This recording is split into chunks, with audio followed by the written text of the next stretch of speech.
Being a facilitator is a fantastic job. Whether you're an internal or external facilitator, or a one-man band consultant, or growing a small team, there's an essential skill that we all need to know, and that's how to sell your ideas, your workshops, your sprints, and your services. Today, we're going to share with you 12 tactics we use at AJ&Smart that are tried and proven to work. Hi, I'm Sarah McKenna. I'm Managing Director of AJ&Smart. And before we worked with the best brands in the world, we had to start selling our services from scratch. And today I'm going to share with you 12 tactics we have used and honed over the years to be able to create opportunities to work with the world's leading brands and on projects we absolutely love. Whether you're selling ideas or selling services, sometimes the sales process can feel really foreign. Our 12 tactics today are going to take the mystery out of selling and also make it easy to sell, make it more authentic and more comfortable to sell, and do what you do best, delivering workshops. While you're watching this video, if you've got any questions about our 12 tactics, put them in the comments below and we'll get back to you. So the first key tactic, and probably the most important of all, is integrity. We sell with integrity. Practically, that means not force-fitting your services into what the client needs. In my experience, we say no more often than we say yes, because I'm listening actively to the client and making sure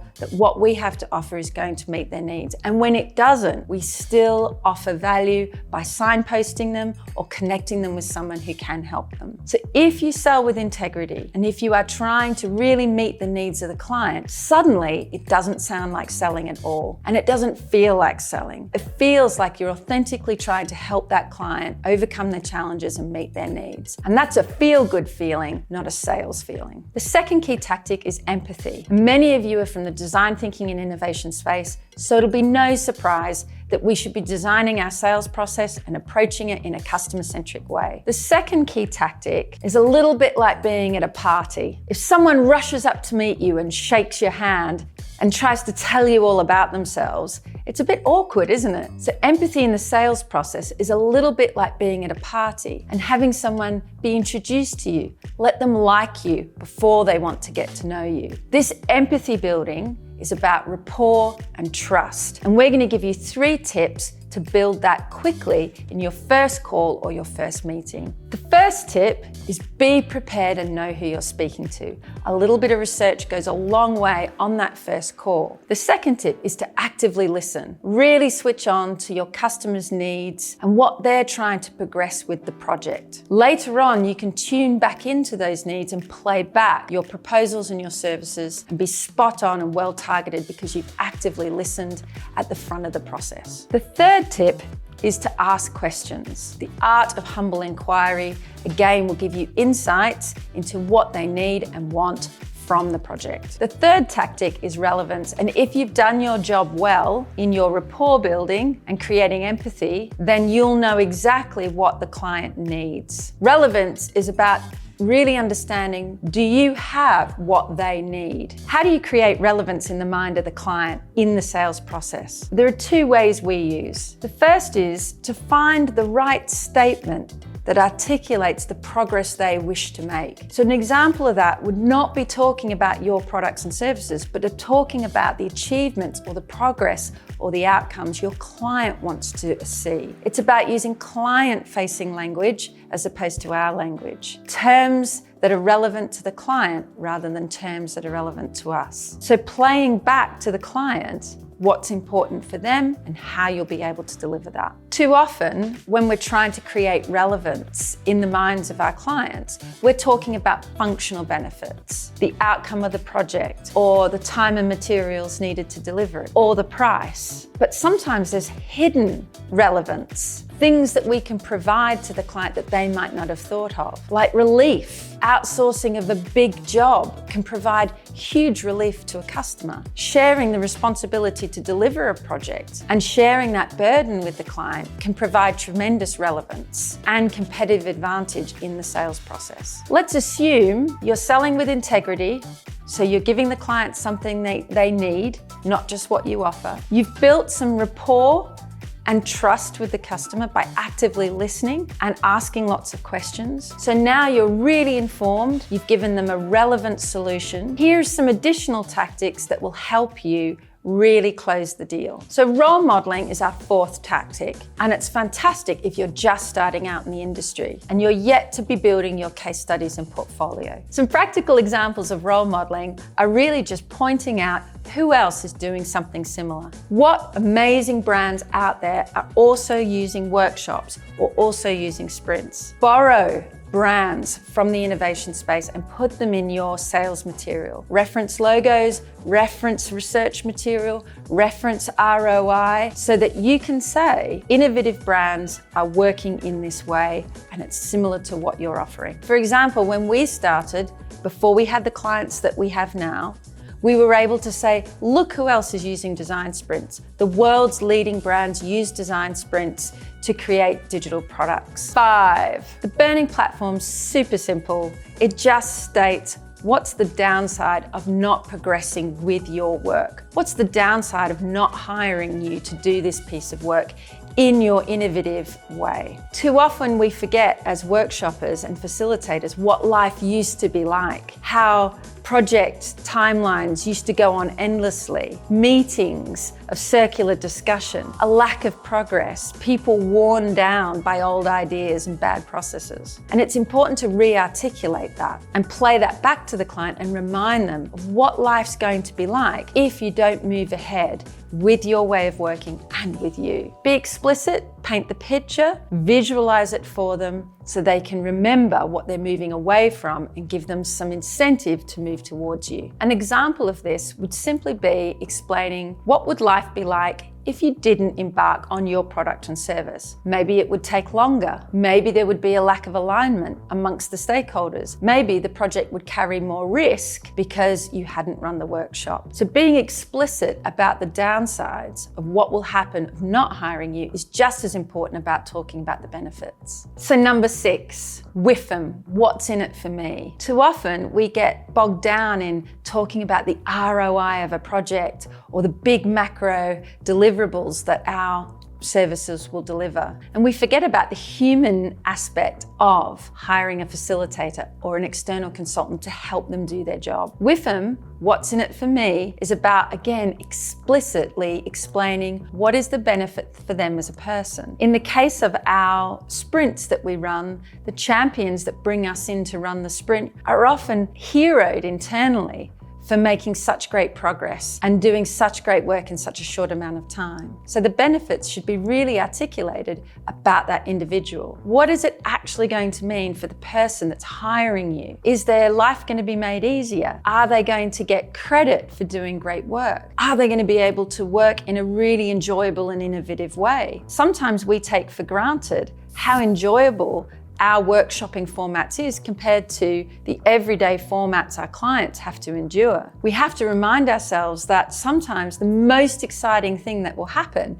to a client is us coming in and running this project for them. What's in it for me, WIIFM, reminds us that even when we're selling to businesses or large corporations, we're still just selling to human beings. And it's really important to remember the person at the center of the process is your client, pointing out and again, being really explicit about what's in it for them on a professional and personal level is a really great tactic for getting the sale across the line. Number 7 is what's in it for the business. Similar to what's in it for me, the person, this is about elevating the ROI and talking about what's in it for the business. And too often we focus on what the project will specifically deliver and not some of the additional benefits like skills transfer or creating demand for more innovative practices. So try and look beyond what the project will deliver, the brief if you like, and think about what else will this project be, and the very fact that you're in facilitating, moving this piece of work forward for the business, what will that deliver at a more macro level? Number 8 is being clear on your products. Sounds like a simple concept, really important to get right. Too often, freelancers, especially when you're starting out, create bespoke proposal after bespoke proposal. If you have a clear menu of services, you spend less time creating new workshops and piloting them, and more time focusing on your customers' challenges. So get your menu clear and be confident about what you want to deliver and what you can be great at in the eyes of your client. At AJ&Smart, we have a menu of services, a very small menu, and you can have one too. It could follow the spectrum of product development. It might be about alignment workshops, innovation workshops, design sprints, debriefing workshops. It doesn't matter what your menu is.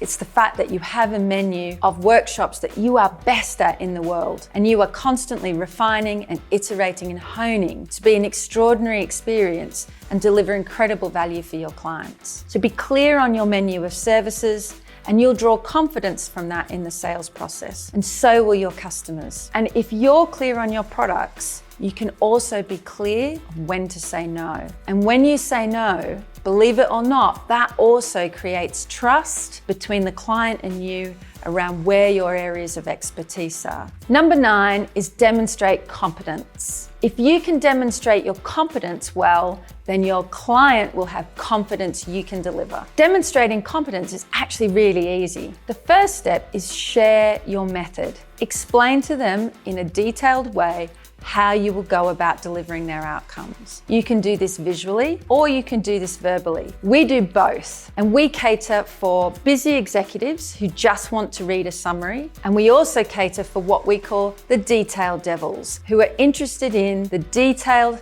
step-by-step method you're going to employ. And a good proposal document will cater for both. So demonstrate competence by sharing your method in a summary form and a detail form. Another way to demonstrate your competence is to make your client's life easier, to know ahead of time where their pain points are going to be and solve them for them.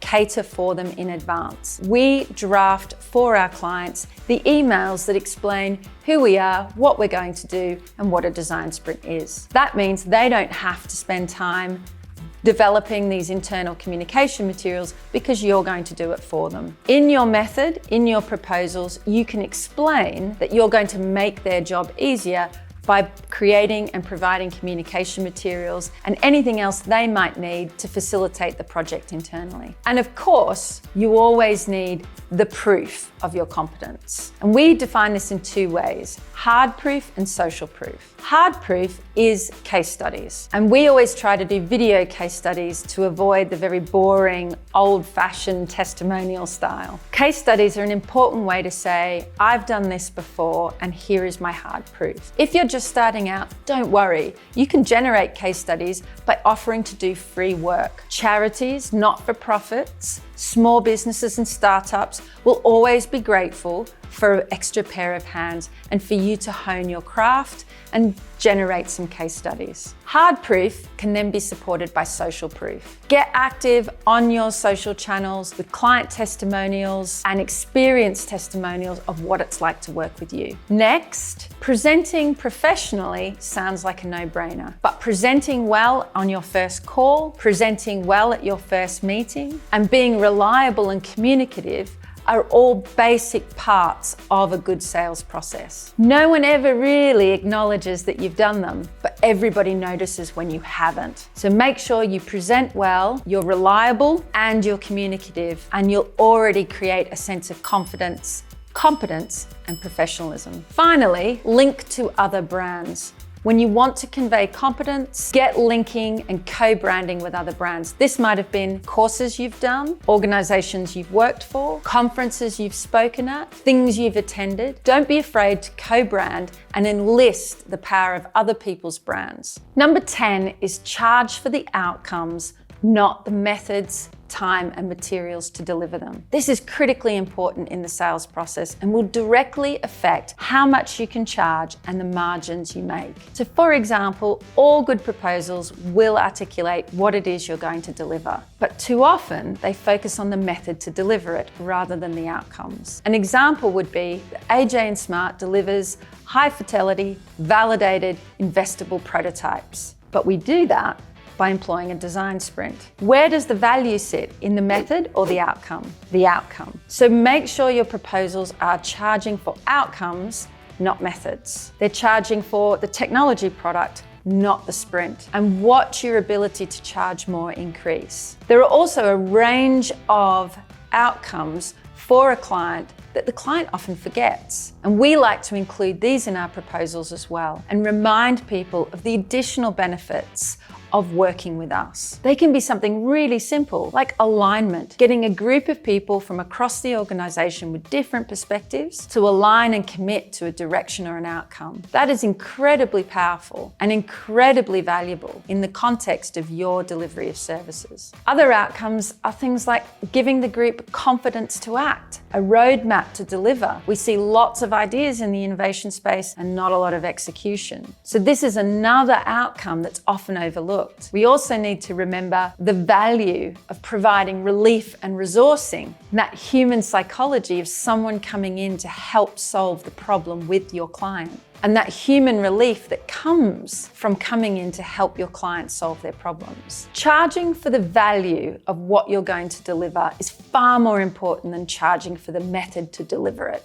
When we talk about the services we offer to clients, of course, we employ the design sprint, but that's not what they're buying. They're buying the outcome of the design sprint. Some examples of value are not just what the client's asked you to deliver, the outcome. Other things that are just as valuable are alignment, a group's confidence to act, a group's commitment to the outcome, the relief of having someone else come and solve the problem, the resourcing of the work, because often our clients have day jobs and are trying to get big pieces of work done on top of that. So there's a whole range of other valuable things your project and your involvement will deliver other than just the outcome. Make sure you're explicit and clear about not just the outcome you're going to deliver, but the other things that are valuable as well, and link your fees to the value, not the method. Number 11, keep conversion simple. So let's assume you've got all of the other key tactics right and you're at the proposal stage. Too often we get to the end of this process and the legals get in the way, the accountants get in the way, the paperwork gets in the way, and the process starts to feel dull, boring, lethargic, and difficult. All the things we try to get away from as innovators and facilitators. If the client has to work too hard to review the paperwork, you're making life tough for them, and that gets in the way of a sale. The AJ&Smart contract is only 2 pages long, and it's free of all legal speak. It clearly sets out dates and deliverables, mutual commitments from the client and ourselves, and is free of legal jargon. Our advice is always keep your commercial materials simple. Try and have all-in-one pricing and be really specific about what's in scope and what's out of scope. Remove variables, remove complexity, and make it easy for the client to sign off. Our final tactic, number 12, is just say thank you. But we just don't say it once, we say it 3 times along the customer journey. The first is at the initial inquiry, and that could be a call or a meeting. We're always grateful for someone thinking that we can help them do a job, and we say so. And that might just be simply verbally on the call, hey, thanks for thinking of us. Thanks for keeping us in mind.